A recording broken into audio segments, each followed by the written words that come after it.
Welcome back in this morning. Well, retirement is more than just walking away from a job.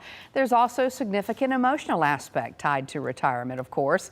A lot of us been talking about that around here. And Stewart Welch with the Welch Group joins us this morning to talk about that. Good morning, Stewart. No one's retiring in this group yet, but you do have to start thinking about it, though, at some point. Yeah, Janice, that's exactly right. We've done so many segments on preparing financially for retirement, but I don't know that we've ever done one on talking about emotionally. And, I've seen a lot of people retire.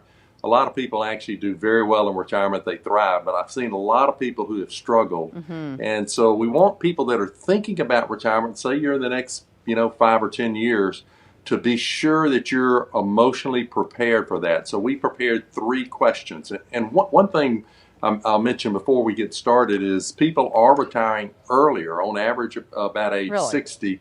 And obviously people are living longer, on average about age 80. And we just did a drive-by on one of our residents as the mayor. We had police and fire. We were running sirens. He was celebrating, this is Gene Cushman, was celebrating his 100th birthday. Yeah, we ran And we his had to do it story. that afternoon because he was playing golf that morning. So there are people that are living a lot longer. Yeah, and it does depend on where you are in life, your health, what's going on, when you can decide to retire. But if you are looking at retiring and trying to plan for the next 5 or 10 years, as you said, one of the questions you said ask is, how will I replace or spend 40 hours a week?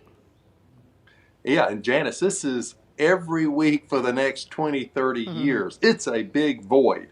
And you don't want to be the person that's just like you retire and then you're twiddling your thumbs and you're sitting around the house. You definitely need to have a plan, or it can be pretty disruptive, pretty unsettling. So I think the first thing is that, and then the next question is, how will I create purpose in my life? And what I found, Janice, is a lot of people's their purpose is their work, and so I'm a good example of that. I've spent the last 40 years, I feel like, being a mentor to a lot of young people. I've had people that were interns at my company, and they are now partners in my company, and they've got families and all of that. It's been a great thing to see, and I've loved that part of it. And so, yeah, like you said, you're a good example because you're not looking at retiring anytime soon, I would imagine. I hope not. Yeah, me too. So how much, you talked about how much of the personal identity is tied to your work. So what do you do if you do feel like that is so much of who you are? They say, what I do for a living is not who I am. I just happen to do that for a living is what it should be. So what is your advice on that? Well, I think the first thing is you answer those 3 questions and come up with a plan. You literally come up with a plan for this. And for some people, it would be, I'm going to continue to work if I can. For others, it might be working part-time, taking a hobby, something they love to do, and doing a lot more of it, maybe even turn it into a business. And I think for others, they're going to come to the conclusion that they're going to do just fine. Sure. This was a great story. A CEO said he'd been the CEO for this company for years, decades and decades.